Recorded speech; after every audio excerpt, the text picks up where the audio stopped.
Bloodborne is one of my favorite games of all time, and it has some really challenging bosses, so let's see how they stack up against each other. The easiest boss in Bloodborne has to be the Witches of Hemwick. You literally run around hitting two disabled people until they die. They do have some caretakers that are a little more troublesome, but I don't think they care about the elderly that much. They're really easy to avoid and don't do much damage either. The witches have some magic, but it doesn't really do anything unless you're right next to the caretakers. The witches can also become invisible, but it's really easy to find them. This is one of the easiest bosses in the entire series. I didn't even use a single blood vial against them.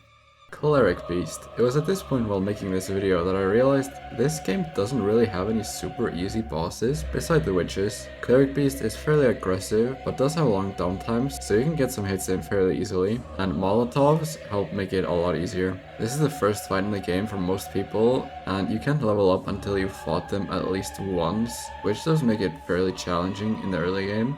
It does have quite a lot of health too, but this boss was definitely a lot harder the first time I played this game, but now I've done it so many times that it's just fairly easy. But definitely not easy, if you know what I mean. Celestial Emissary.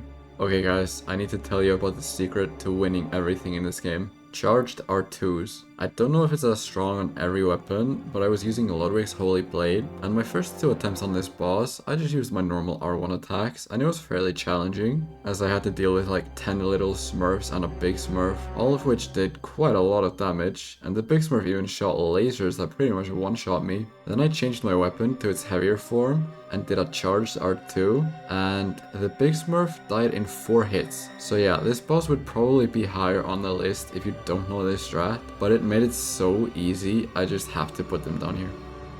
Amygdala's difficulty mostly comes from how fucking high all of her weak spots are. Sure, you can hit her in the legs if you enjoy doing 6 damage per hit, but if you want to deal some real damage, you will want to hit her in the head, if you can even call it that, and to do that you'll either need a stepping stool or wait for 15 seconds until she brings her head down to you. Alternatively, you can hit her in the arms, but that still only does half the damage you do to the head. She is also unpredictable as hell. Trying to keep track of 6 arms at a time was not an easy task. Then she'll rip 2 of her arms off and start whacking you like the small fly that you are. She can also bring some magic from the higher realm, but that's no biggie.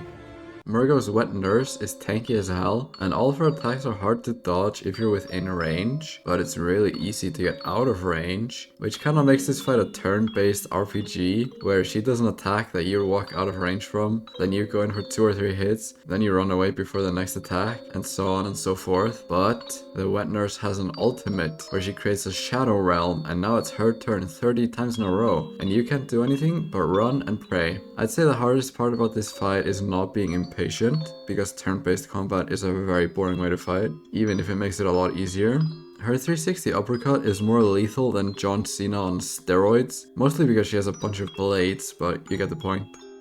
Moon Presence is the final boss in the game, and comes after you've just been fighting some of the hardest bosses in the entire series. That is, if you did the DLC. So to say you're over-prepared for this fight is an understatement. He might be super aggressive, but this dude's aim is worse than me when I was playing zombies at 7 years old. Its health feels super low after doing the DLC, and its damage is fairly minimal, but it has long combos with a few attacks that do a lot of damage. There's one special attack that will do 99% of your health every time, and it's also the Moon Presence's best attack for the player. You lose all of your health besides a single hit point, but after the attack, this loser just stands still for like 10 seconds, giving you plenty of time to stagger him and get all of your health back while doing a ton of damage.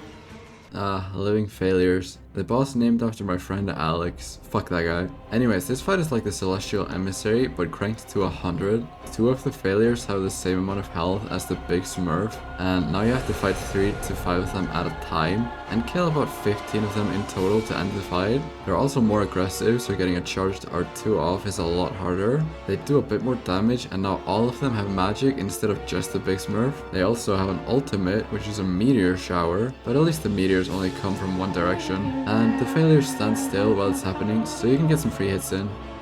Ebrietas does a lot of damage and has a lot of health, and fighting her normally feels pretty much impossible, but she has a big weakness. staying close to her and spamming charged R2s. She stuns fairly easily when you do this, and when she does attack, it's fairly easy to dodge. She has some dangerous attacks, like her quick dash attack, the one with a no wind up where she slams her head into the ground, and the insane magic Micolash type attack that I still don't even know how you dodge, since it crashed my game in my first attempt, one-shot me in my second attempt, and she didn't even do it in my third and final attempt because I stunned her so much. Her hitboxes are also kinda whack.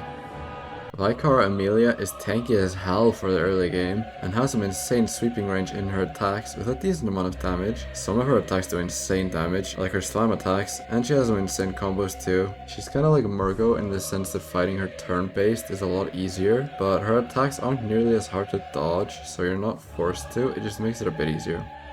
The One Reborn has witches in his arena, and they work similarly to the bitches from the Tower Knight fight in Demon Souls, as you need to go out of your way up some stairs to kill them before you can start the real fight. Now, the boss itself does insane damage, most of his attack doing around half of your health in one hit. The limbs do a bit less damage, but they are so spammy that getting hits on the boss itself is fairly hard. He has a lot of ranged attacks too, like shooting limbs at you or dropping limbs from the sky with magic and an explosion, but that one's pretty shit. And all of these do way over half your health in one hit. He has a fairly high amount of health, but of course you have the charged R2s, but they're pretty hard to pull off with how spammy his little limbs are. Martyr Logarius has two very distinct phases, so let's do them one by one. His first phase, he mainly just spams magic like a bitch, and each of his attacks does around half your health, give or take 10%. His skull buckshot is fairly easy to dodge, especially if you stay close to him, but since you're staying close to him, he does this big single skull attack, which explodes if you're close to him. So since you're close to him, it explodes instantly, and it does around 60% of your health. When he gets to around 60 to 70% health, he switches to his second phase, where he uses less magic and starts being a man. He now uses his scythe and a short blade to attack and starts getting in your face. His blade doesn't do much damage, but he can put it into the ground, which creates a big magic blade launching cloud. So fighting him becomes a bitch again, but if you just hit the blade in the ground, it disappears, but then he just spams it back down. His scythe attacks do a medium amount of damage, but now we get to the kryptonite to his second phase. He's super easy to parry now.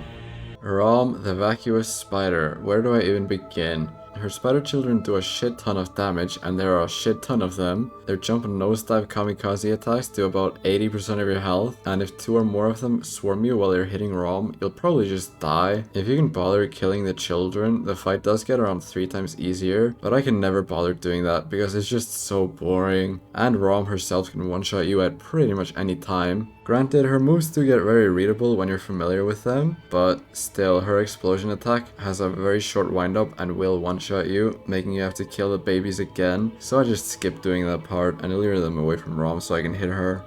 Bloodstarved Beast is a pretty fair fight, aggressive but parryable, looks like a vagina, attacks do medium damage, and health is very fair, kinda shit camera, but we forgive it. Then bam, phase 2, fuck you. Now if you get hit even once, you get poison that kills you in 20 seconds, even more aggressive, even more damage, does the parryable attack way less, a grab attack that one-shots you every time, and an even worse camera. And bam! Phase 3. Now she has mustard gas, so now you can get the poison just by standing close to her. I'm used to pounding pussies though, so this fight isn't too challenging for me. Dark Beast Paarl is tall, fast, and hard to reach, which is a big reason this fight is up here. He can be borderline impossible to hit at times. He's super aggressive too and has some insane combos. Then he closes distances like he's Sonic and does an explosion attack that's basically impossible to get away from unless you run as soon as you see him do it. In phase 2 he gets ranged electricity on top of his fast combos, but he's very susceptible to charged R2s, especially if you manage to knock him down. Father Gascoigne, I still remember struggling for like 3 hours trying to defeat this guy on my first playthrough. He's very aggressive and his attacks have short windups, so it's hard to see what attack he's doing and then hard to dodge said attack. But his health and damage are fairly minimal, so how come he's this high up? His second phase, he becomes insanely aggressive, and no matter how many times I do it, I just can't get it down without either using Molotovs or this one little trick called emotional damage. If you get his daughter's music box, you can make him immobile for like 5 to 10 seconds, and you can pretty much kill him for free. It is a big pussy move though, and I don't recommend doing it during normal playthroughs. Micolash, host of the nightmare, is not too hard in his first phase. You just need to kill his 2 henchmen and then you can whack him over and over, and you can just strafe his tentacle attacks pretty easily. Learning what route you need to take to get him into his room is fairly easy, but in his second phase the route gets a lot more complicated, and he has this new move which is absolute horseshit, where he shoots out these magic balls in all directions and they will one-shot you if you get hit by them. Other than that, he's still fairly easy, but this one move is just so much horseshit, he has to go up here. Gearman, the first hunter. Now this fight would be a bit higher if this was during my first playthrough and I didn't do the DLC beforehand, but sadly he's just too learnable and doesn't feel nearly as fast or as hard hitting as I used to think he was. His second phase is a lot harder when he starts teleporting around, does a lot more damage and is better at dodging your attacks. With that being said, his scythe phase is definitely a weak link to this fight. If he just abandoned his scythe and went full in with his blade, this fight would be a bit higher, but since the scythe phase is so easy, especially getting parries, I have to put him below the rest of the bosses. Shadows of Yharnam, where to even begin? Triple gang fight where each enemy has their own distinct moves. The close range melee fucker with high damage and high health. The medium range fucker with high damage, insane damage if we're talking about his fire breath attack. That shit kills you in half a second, but his health is a bit lower. And finally the long range with medium damage, insane damage if you get hit by all 3 of his balls, but his health is really low. Now this fight has 2 more phases. The second one you get to when one of them reaches around a third health, so you can delay the transition by getting all of them low instead of focusing on one at a time. And in this second phase they all grow extendo dicks and are suddenly long range with just as much damage, if not more. And finally the third phase. I usually reach this when one of them was dead and the other 2 were really low. They can now summon 3 giant snakes, kinda like Mesmer, which can hit you literally anywhere in the arena and they do an insane amount of damage. Lady Maria starts off fairly easy as she's very stunnable as well as fairly passive, but when she does attack it's very fast, like pow, you know. Her second phase she gets a lot more aggressive, way more range and many different attacks that close distances almost instantly. Some of them she doesn't even need to close distances, it just has infinite range. Her damage also increases and most of her attacks do a lot more than half your health, and she's not as stunnable. Her third phase is just her second phase, but now she has an after effect similar to Gale in Dark Souls 3. She has attacks where she sheathes her swords for about 3 seconds and then pulls them out at the speed of light and does 1 of 3 attacks that are almost guaranteed to hit you unless you know them very well. I do need to mention that this fight did get a bit laggy on the emulator and I do believe it made it a bit harder, but I'm still happy with this placement. Ludwig is a beast in its purest form. He acts like a rabid dog as he's aggressive as hell and very unpredictable. He's super fast at closing distances too and does a hell of a lot of damage with a lot of health. He doesn't have too many standout attacks in his first phase since I feel like all of them can be quite troublesome. The ones that fucked me over the most were when he did his charge combo, which often stunned me into getting one shot, and his long dash was pretty troublesome. His second phase is a complete change up as he pulls out a giant magic sword, but I think it's a bit more manageable for the most part as it doesn't do as much damage and it's easier to dodge follow-ups. Some of the magic attacks are a bit tricky to dodge and some just straight up fuck you up if you don't dodge, like his giant ass beam. Laurence is bullshit in its purest form. He's really just a reskinned cleric beast with a fresh coat of paint and 10 times the damage and 5 times the health. He has some attacks that do up to 90% of your health and most of his other attacks are combos that do 40 to 60% of your health per hit. So if you get hit twice, you're just dead. Funniest part is, sometimes he just doesn't wait after he's done doing a 4-hit combo and instantly starts another 4-hit combo. So have fun dodging 8 attacks in a row that can 2-shot you. Then his second phase hits and now it's a completely new boss that does even more insane damage, has more one-shot combos and more one-shot attacks with Quelaag like lava that blocks you from moving. It definitely has less bullshit attacks in the second phase, but less than a lot is still too much.